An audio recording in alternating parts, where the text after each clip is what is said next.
Welcome to Lifespark, the podcast investigating health crises and uncovering innovative solutions. I'm Conrad, co-founder of Lifespark, and here with me is my cousin and co-founder, Jack. Hey, everyone. At Lifespark, we empower people to take control of their health, fertility, longevity, and wellness. We dive into the stories, science, and strategies shaping health in America. Today, we're joined by Sammi and Dylan Dreiling, the powerhouse duo behind Ananda Elixirs. They're functional mushroom sodas that turn water and sparkling water into a health-boosting drink. Sammi is a legend. She built her first business at 18. She's a mom, entrepreneur, and wellness disruptor.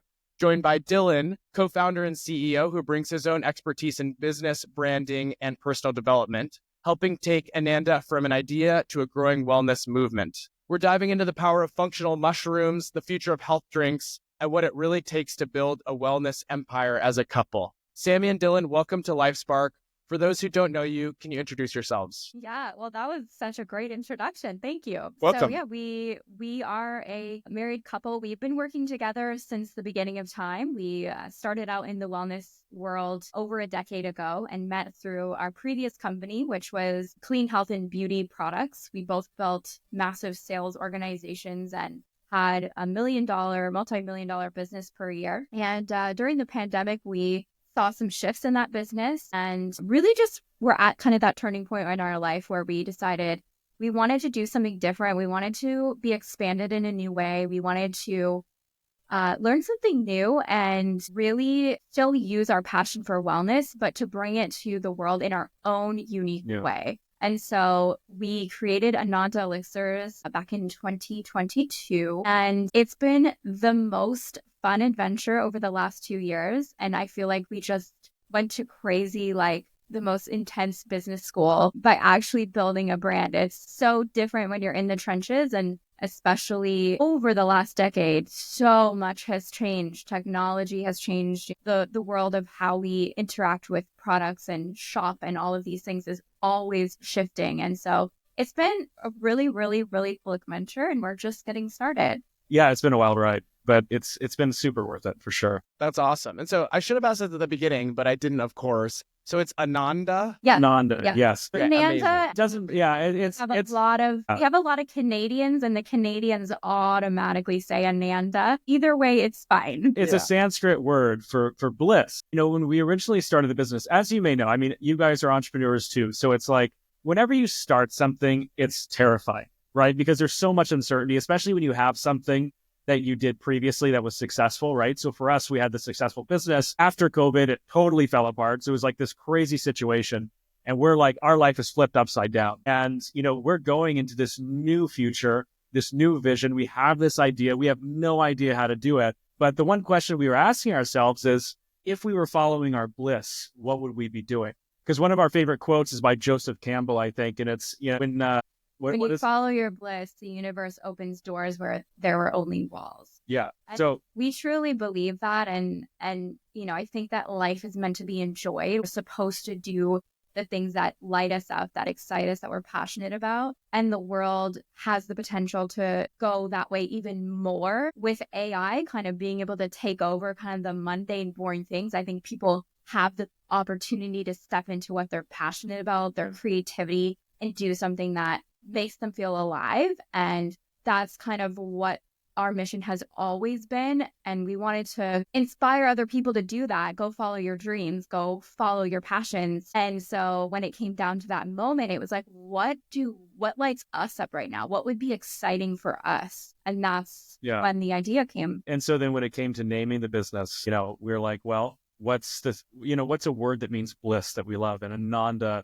came out, and we're like, you know, I think we'll name it Ananda Elixirs, because our mission is to follow our bliss every step of the way and to inspire others to do the same. I love it. That's incredible. And I feel like everyone right now, the trends, it's AI, right? You even brought up AI. And I know if you guys wanted to get $1 billion valuation, you just call it Ananda.ai or whatever. Yeah, right. But why mushrooms? I'm fascinated. Like, how did you guys discover this? How did you even get into that in the beginning? You know, I know mushrooms have a lot of traction, but I'm fascinated by it. Yeah. It started out with me. After having my kids, both kids, after the first one, I just felt exhausted and drained and tired, as a lot of moms do. And I went to a naturopath, got all my blood work done, got my adrenals done, try to figure out, like, is there something off? Am I missing a nutrient? Like, what's happening? And there was nothing really that she found. Everything looked good, but she prescribed me with one thing, and it was a functional mushroom supplement, and it had like a bunch of different mushrooms in it. And she said, just start taking this every day. And I was like, I don't know. I was like not expecting anything from this. I don't know. We've been in wellness for a long time. We've taken all the things. Like, we've tried all the things, and things do work, but usually it's not like a night and day, what the heck difference. And that's what the mushrooms were for me. It's like, I was on fire. I was waking up at like 4 or 5 a.m., like ready to go. I wrote a book and published a book in 9 months. I grew to the top of my previous company, like hit all the goals I'd been working toward for so long, like just on fire, felt like myself again, felt connected to myself again, which is something that so many moms, I feel like, postpartum are like, is this my new normal? And will I ever be energetic and excited and motivated again? Because we have all these hormones, which I'm sure you guys know all about, doing the work that you guys do as well. And then for Dylan, after that, I went ahead and, passed out and put my head through a wall. And that caused me to have a really bad concussion. So I was bedridden for weeks. And this was right after she gave birth to our second daughter. So she's postpartum. She needs help. I can't even get up. I'm in a dark room wearing sunglasses because I'm so messed up after this. And I did some research, and I learned that lion's mane is one of the most promising ingredients to actually heal your brain and neuroregeneration and all that. And so I started taking lion's mane, and I felt like my progress, my healing was accelerated tremendously. And so this really like got our wheels turning. And one of the things was we hated taking our mushroom supplements. We loved the benefits, but like the nasty tinctures or the pills or the chalky powders, especially like when you're drinking like chalky ground up mushrooms, you're like, you know what I mean? So that was really our inspiration behind eventually coming out with our product. We wanted it to be delicious. Most people, when they think of mushrooms, they're like, I hate mushrooms. They're not going to, go and, drink some dirt water that, for like $60 online. They're going to be super skeptical. So for us, we wanted people. Yeah, they are doing that. Yeah, they are doing that already. But for us, what we wanted to do is we wanted the average person to have the benefits, experience the transformation that we experienced without feeling like they had to sacrifice. We wanted them to crave their daily dose of bliss. We wanted them to crave the healthy habits that are going to empower them rather than take away from them, like a normal soda. The other thing we did is we watched Fantastic Fungi. I don't know if you guys have watched that I think it's on Netflix, but it's a great documentary. Great. Highly recommend, 10 out of 10. Right? Yeah. Yeah. So that inspired us. For some reason, I was crying during that documentary. I'm like, there's something here. I should not be crying at mushrooms, but it's happening. Yeah. So you're just being called to the shrooms. I love that. Literally. Yeah. Still, and you touched on this a little bit. Obviously, there's a difference between functional and recreational mushrooms. What are some of the biggest misconceptions about functional mushrooms, and what do they actually do? Well, the interesting thing is in our Western society, we've sort of been programmed to, whenever we think of mushrooms, we think of psychedelics, right? Because, during the 1960s, the United States government sent out this huge misinformation campaign around mushrooms because the hippie revolution, people were taking drugs, they were doing all these things. And we're also maybe not giving them reverence and taking them. Of course. Benefits. Yeah. But for society. But, functional mushrooms have been used for thousands of years. In traditional Chinese or Ayurvedic medicine, they are revered as some of the most powerful healing modalities you could possibly ingest. And so functional mushrooms are mushrooms that have health benefits. So psilocybin, which is the main ingredient within psychedelic mushrooms, obviously that creates a psychedelic experience, but 99% of mushrooms are not psychedelic. They have no psilocybin in them.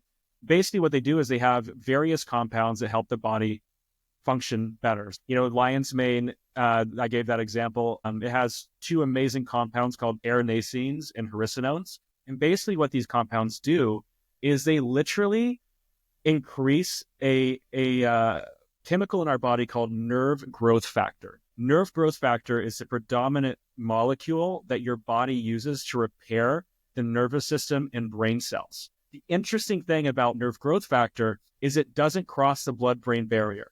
So if you have a deficiency in your body or a deficiency in your brain, your body cannot make up for that deficiency by transferring it between the brain and the body. But lion's mane actually allows nerve growth factor to permeate the blood-brain barrier, thereby allowing it to help your body accelerate healing. So that's just one example of the incredible benefits that all of these functional mushrooms can have on the body. Yeah. The other ones, they're being, all these mushrooms that we use are being studied on an ongoing basis. Yeah. So there's definitely some studies out that are really, really cool, but it's just the beginning really to see what these mushrooms can do. But we have receptors for so many of these mushrooms in our body. So that's really cool too. But reishi, for example, kind of helps calm the stress response. There's some studies that show that it could help balance blood sugar levels and help detoxify different parts of the body. Then turkey tail is now being used in Japan and Korea in hospitals alongside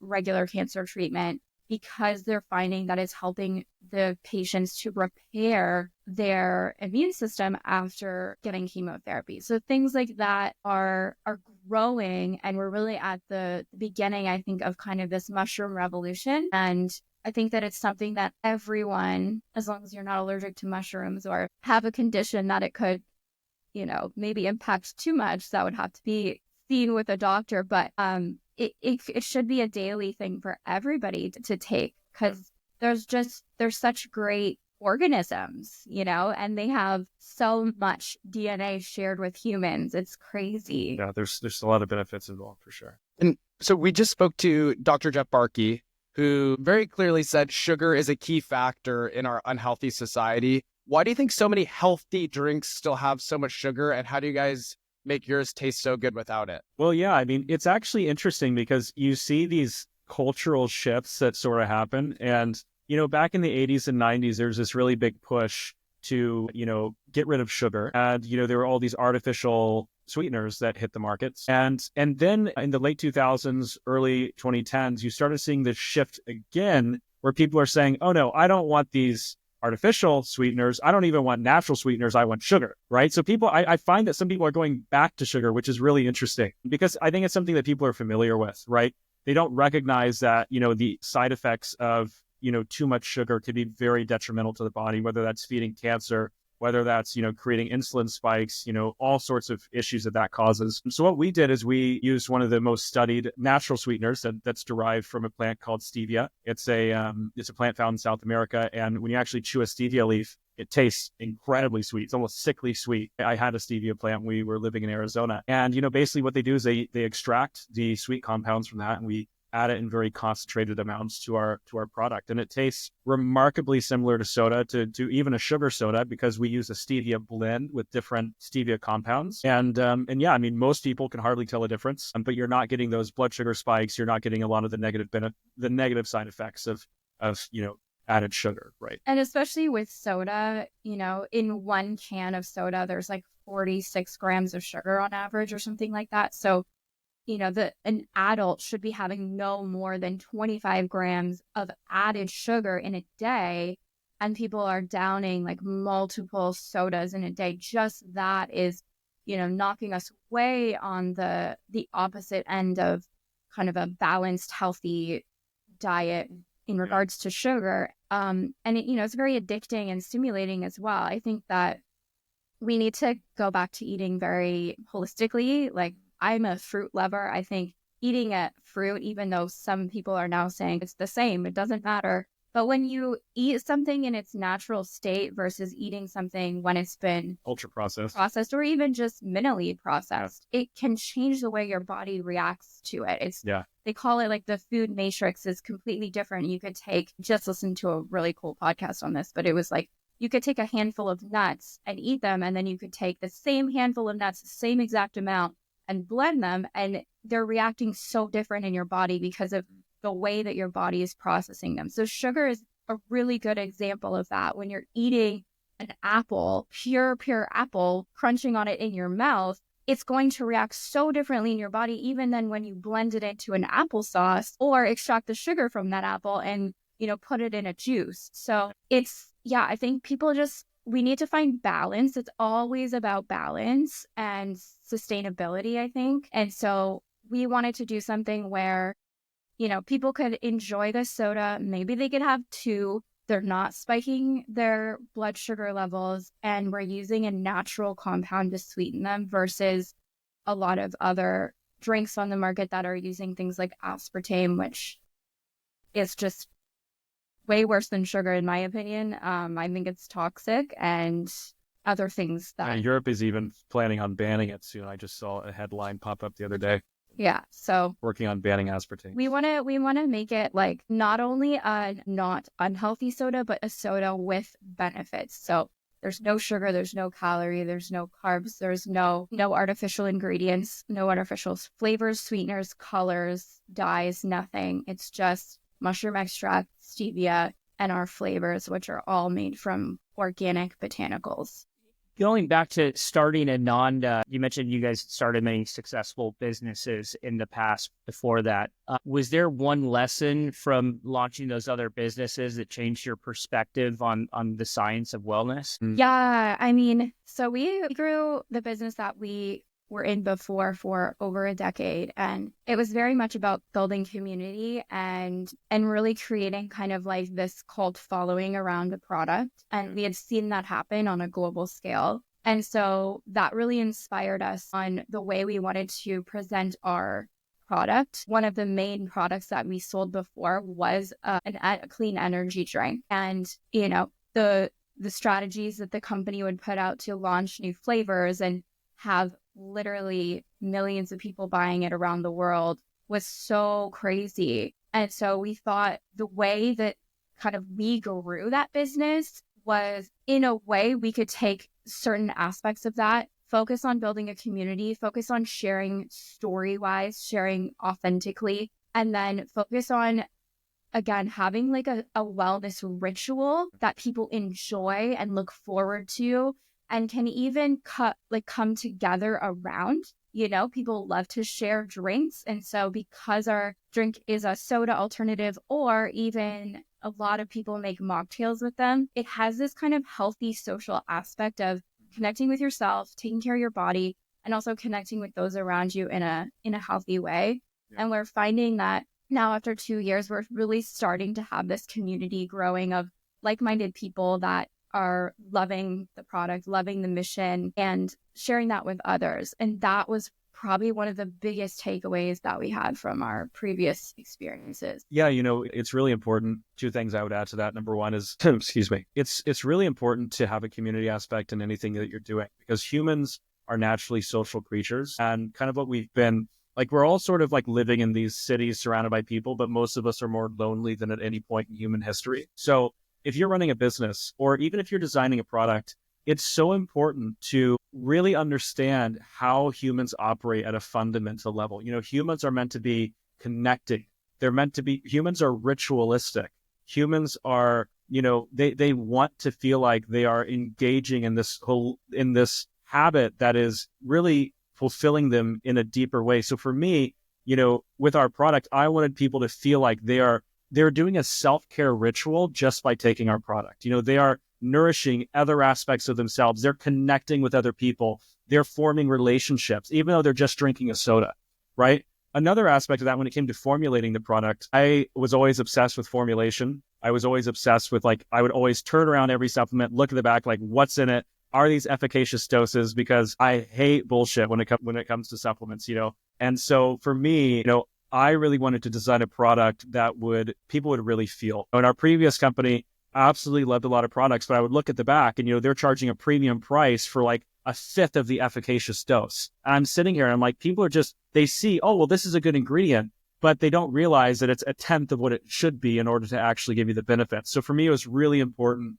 to formulate a product that people would actually feel. And that's very hard to do with a tincture, because you're taking 2 milliliters per serving. And so you have to be very intentional with how you're extracting it, how you're processing it, to make sure you're getting every single drop of benefit from those mushrooms. Yeah, I think that really I don't want to ramble too much. I feel like I'm rambling, but in the world right now, there's so much noise and there's so many different products. There's products from all around the world coming and berating people on their Facebook feed. And so really the most important part of starting a brand and getting a following is really cultivating a community, really creating a culture that people feel like they can identify with. And that they're like a part of something bigger than them that involves other people that are like them. We're always craving community and to like fit in and to be validated. And that can be done in a negative way or a really positive way. So that's always our intention. So how have you gone about simplifying the complex science behind functional mushrooms to make them more accessible to everyday consumers? Yeah, well, it's not easy. It definitely isn't. And also, we're not scientists either. Yeah. So it kind of makes it easier because at least, I mean, he's more sciencey than me. He likes to get into the nitty gritty. I'm like, it tastes good. It makes me feel great. I know it, like I can tell it works. That's what I need. So I feel like I can relate to a lot of consumers that maybe don't need to know all the things. I do like learning about specifically our mushrooms because obviously I want to know all the new studies and all of that. But yeah, sorry, you can answer the rest. No, it's okay. For me, it's really just, it's about one of the best things that we ever did was we brought in some people who really, really know what they're doing. So we started working with a guy named Tulsi in Southern California. He actually owns a mushroom company himself, but he had been in the industry for about 15 to 20 years, and he was extraordinarily knowledgeable on the subject. So he helped us develop extracts that were really, really potent, as well as he helped us source mushrooms that hardly anybody are using. Most people are using mushrooms that are grown on oats and rice, even if they're grown in the United States, which is a big buzzword. They're growing mushrooms on substrates that they're not meant to grow on. So they're getting, in the same way that our produce, it has less nutrient density, the mushrooms have less nutrient density. So we source our mushrooms from a company in Utah who grows them on the natural substrate that each mushroom grows on in the wild. So they have the full nutrient density. So things like that. I think explaining to customers as well, we just try to make it accessible. Yeah. Try to give a lot of examples. Storytelling is a really great way to kind of resonate with consumers. If somebody, it's like some people start to ask the more sciencey things, and then it's like, okay, you want to go there, but that's not everybody. So most people just want to feel better. Yeah, we're people, self-see. Yeah, feel. We don't need to convince you that this is going to do all these things. Like, give it a try, and we have a huge, massive customer return rate. Like customers buying more than once and coming back, and we have great reviews and people share amazing stories with us, especially when we were doing like farmers markets. Yeah, getting out there and talking to real people, like going to markets, doing events, having people actually, like we would have someone try the product and they would come back around 20 minutes later and they would buy 4 bottles because they would be like, I feel so different even in the time I was walking around this market. Yeah. And so stuff like that, it's like people really just want to feel better. And so it's very easy to overcomplicate it. But yeah, to oversell it. Like, yeah, no, I feel like again, in our previous business, like I really got to the point where I was not ever trying to convince anyone. I was like, this is either for you or it's not for you. And we know that not everyone is our customer. We want to find those customers that like absolutely love it and they're telling their friends and they're like all about it. Like that's who we're looking for. And so I think that's also important as a business to remember that, you don't need to please everybody. It's for you. Do not need to please everybody. You design a product for yourself. You design it with love for yourself, and there will be people who will want the same thing that you want. It's like, I remember years ago watching a interview from Elon Musk, and he said, we just built the car that we would want to have. And we thought, oh, maybe other people would want that car too. And, for instance, I have a funny example. I'll just give it for 30 seconds. We have all these amazing reviews, all these people who love our product. But one time I decided to go to a root beer subreddit on Reddit. Okay. And these people are obsessed with root beer. Like these are diehard people. And so I posted our root beer shroom soda because I thought, let's just see what their reaction is. I post in there and I was absolutely shocked. I was annihilated. These people had never tried the product, but there were 1,000,001 people saying, stevia, you had me before stevia. I want sugar, all these things. Yeah. And I'm sitting there reading these comments and I'm laughing to myself because I'm thinking, this is just not our target audience.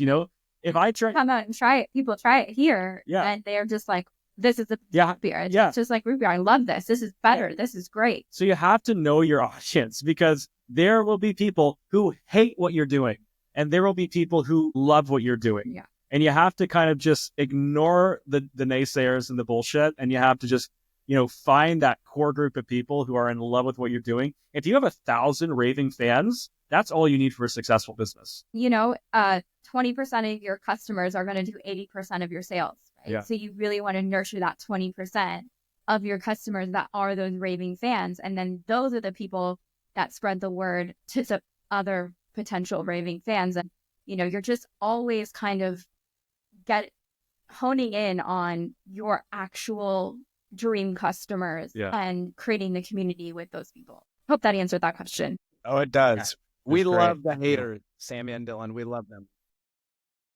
Supposedly 90% of e-commerce sales come from paid ads for the average company. You've touched on it a lot, but I just want to go deeper. How do you break out of the paid ads ecosystem as a direct-to-consumer brand? Growing an organic audience, where do you prioritize and spend your time, and what actually works?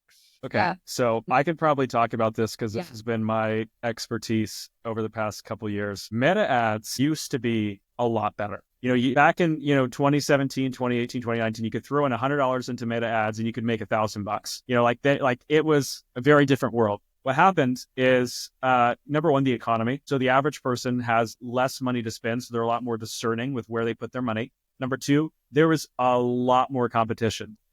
There's always like sort of that early adopter phase where you have the people who are on the cutting edge, they're learning, they're right there. But then what happens is once everyone else catches up, there becomes a lot more competition. Things become a lot more expensive. Number three, Meta has started changing its algorithm. I think ever since of February last year, they actually switched to an AI model. And what it did is it prioritizes big spenders over small spenders. So it used to be sort of on par where even if you have a small budget, you can target some of those people. And as long as you have a good message, you can make those conversions. What it's switched to now, and I've had conversations with, agencies who work with some of the biggest brands on the planet, and they're telling me, the game has changed. You have to be spending a lot of money to get some of the same results that we used to be able to get. So I actually have a strategy that has really, really worked for us. And the strategy is... We don't spend a lot on ads. We spend almost nothing. Like $20. So $20 a day.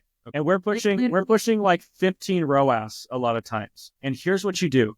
You always start with organic connections. So whether that's collaborations, whether that's giveaways, whether that's podcasts, whether that's, collaborating with influencers, social media, you bring in people through organic outreach that love your brand, that connect with it. And then what you do is you run retargeting ads to those people to reintroduce them to your product. Remind them. And remind them about your product. And what I find, I noticed this pattern because we were spending money and we're getting like 1 ROAS, 1.5, return on ad spend, if you're not familiar with that for people listening. And we're spending money, we're not getting the results. But what I would notice is we would do a giveaway and we get 500 followers. And for 2 weeks after that giveaway, our ads were just pumping. I would spend $20 a day and we're just sale. I'm like, what's going on here? Well, what we were doing is we were weeding out the people ahead of time. We were identifying ourselves, the people who are interested in our brand, the audience, and using Facebook just to retarget them. So I think that unless you're spending massive budgets, and we're in a very competitive space. So if you're selling like handcrafted wool socks, it's probably a different ballgame. But for us in the supplement field, we're competing against companies that have $40 million a year ad budgets, right? So, we have to be scrappy. We have to be, lean and mean. And so that's... And also a little bit more about our experiences. A lot of the time we would get a winning ad set, get a winning audience, and then things would start going, and then we'd start to scale the ad and start spending more every day, which before it was like, oh yeah, then you're just scaling it to the moon. As soon as we'd put more money in, the ad would just flop again. So we're always trying to learn and get better at, we would love to scale ads. That sounds great. But we want it to be with, like I talked about, that core community. We want it to be authentic. I don't know. We're not all about just slamming it down people's throats all the time. We want it to be inspiring to people. We want people to be like, wow, I'm so glad I got that ad. You know what I mean? And so that's what we found so far in the last few months, really, of getting out there in different organic ways like this, having great conversations. Yeah, having great conversations, with right? great human. Yeah. And, sharing our communities with each other because they'll probably be interested in each other's products. Yeah. Like, we love that. And then from there, it's like you're really able to kind of send those reminders, that inspiration of, oh yeah, I remember hearing about that, or oh yeah, this person told me about that, and they're starting to interact with you more, and then our return on ad spend is really great and really strong. And one more thing on this, I don't want to rant too much, guys. I'm sorry, but do not, when you're looking at your email system or your social media, like the worst thing you can do is just constantly send out email blasts about sales. That is like the number one most damaging thing you can do. People are going to unsubscribe. They're going to want nothing to do with it. You have to craft a community. You have to craft a story. So for our email list, we bring a lot of humor into it. We bring stories. I'm sending out bi-monthly emails, newsletters that have absolutely nothing to do with our product. It's just like an inspiring message. And we'll get people responding like, oh my God, I love this message. This helped me so much. I just love what you guys are doing. I love your product. I share it with everybody I know. Like, those are the relationships you want to be cultivating. You want to bring that human element. And then with social media, people will buy the founder before they'll buy the product. So you have to have people fall in love with you and your why and your journey as a founder. And when you do that, people are going to naturally want to support you because people are, like I said before, people are craving human connection. If they see some random Chinese product on their Facebook feed from an ad, like, they're so sick of it. They're so sick of these nameless brands just pumping out ads to them constantly. They want to support real people. So anyways, rant over. So very insightful. I have two things to add. Oh gosh.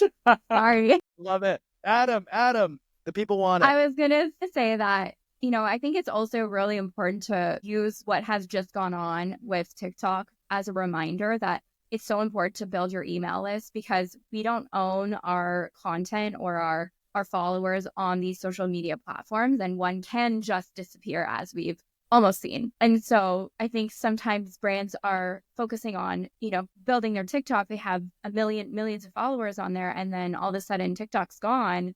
And now, if they weren't collecting emails and really building out their own system that they can continue to grow on, that can be really scary and almost, screwed over a lot of businesses and a lot of creators. And then I was going to say one more thing, but You forgot. Yeah, I forgot. So. Nice. Right. No, very insightful. Thank you guys for sharing that.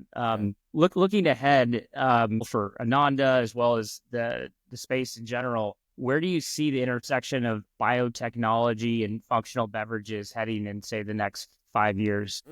That's interesting. Well, I had a conversation a few months ago with the founder of a company called Mycotech, and they're a biotech company. They have, they've had $300 million in venture capital funding. Don't quote him on those numbers, but a lot. A lot. And it's 250 to 300 million. That's what, anyways. It's a lot. But anyways, he was telling me, so they've actually developed the world's first mushroom-based sweet. Which will be in our product. Will be in our product soon. But he was telling me about how they are literally isolating these compounds from mushrooms, like specifically like the lion's mane mushroom, the compounds that benefit the brain. Like, they're literally isolating those compounds and creating these new compounds and isolating them and literally creating new supplements that will be able to be put into beverages or drinks or supplements in the future. But I think it'll have a huge effect. I think, you see things like anti-aging, all those sorts of things. I think biotech is one of the biggest growth drivers in the economy over the next 10 years. I think people's wellness span is going to significantly increase. I don't know how that's going to work with beverages in particular, but I think it's definitely going to accelerate. You already see all kinds of adaptogenic drinks. It'll just expand. There'll be novel ingredients that will be created. So I think it's so exciting. People are really, even when we started in the wellness world, people did not know about ingredients. That was most of our job back then, was educating people. This is what we've been doing for a long time. What's in your products you're putting on your face? What's in your food? What's in your, your supplements?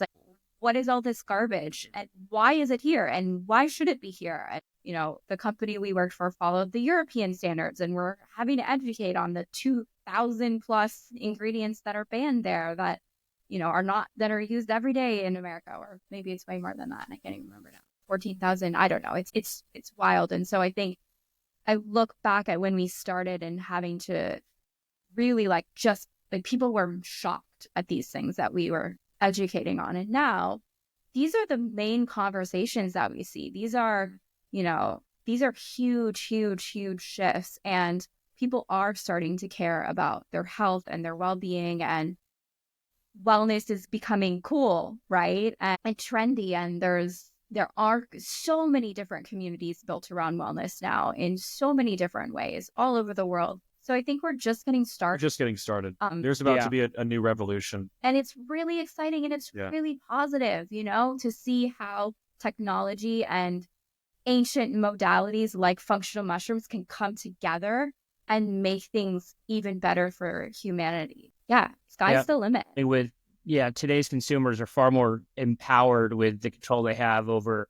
the feedback loop of data, whether it's testing, blood testing, or monitoring your metrics as far as sleep habits, what have you. And now people are becoming, in a lot of respects, doctors, so to speak, and are empowered to do that with more information. Besides Ananda, of course, what is one wellness habit that both of you swear by? So, would you like a supplement? Any wellness could habit? Be supplement, could be any part of your daily routine, something that you we just pretty have much to do.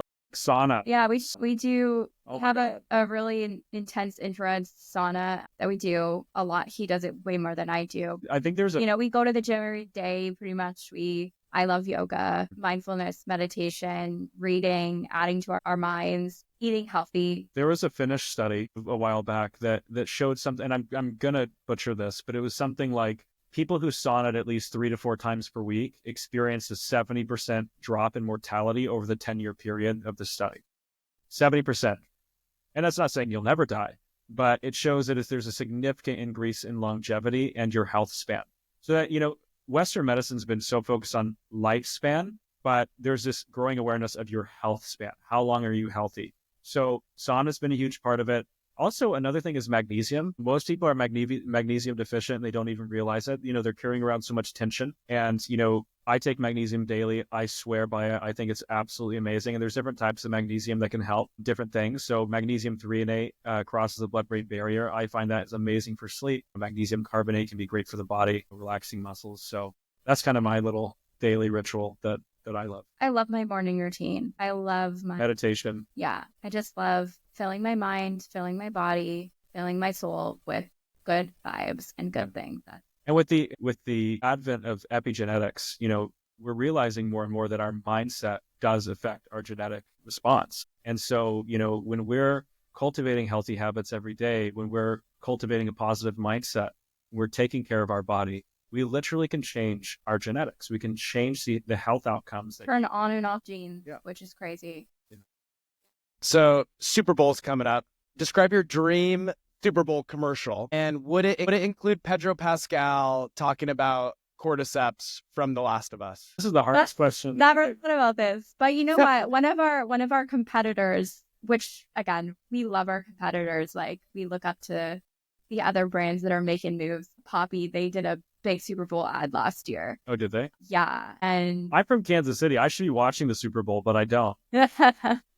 I don't know. I think we'd have to make it funny. We'd have to make it inspiring. I don't know. The cordyceps, people are scared from The Last of Us. So I don't know if that would be the best way to go about it. They're like, cordyceps. Oh, I don't want to take that.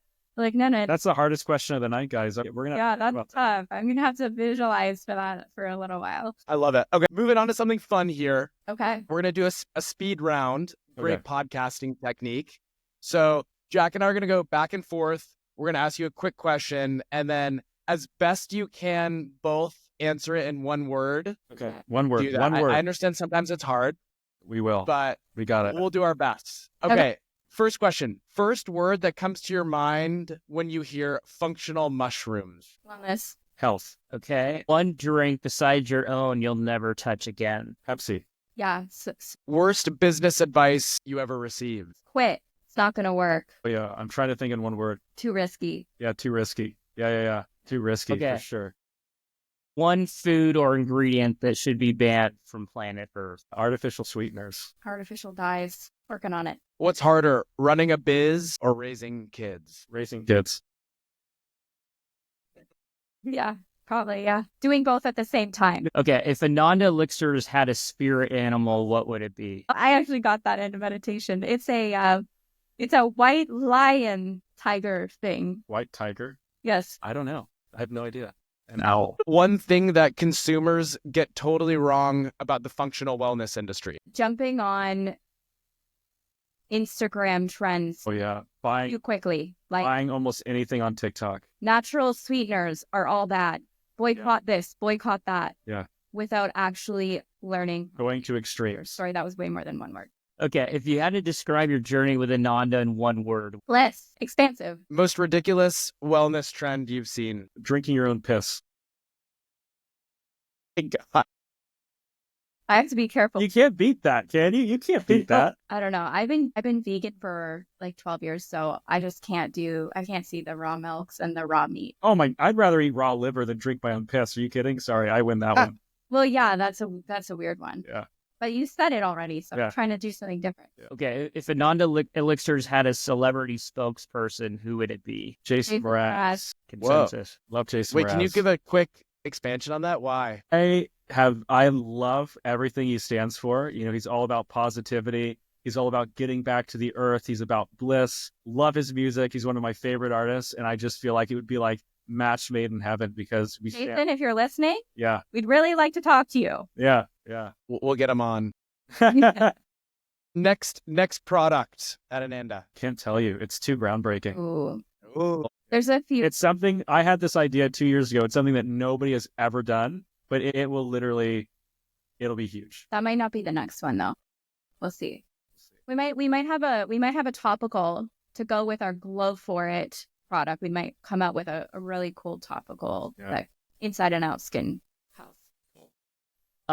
Given today's product lineup, if you had to drink only one flavor of Ananda forever, which one would Cola. it be? Cola. Who would survive longer in the wild, Sammi or Dylan? Owen. That's not even a question. It's me. I grew up in the country.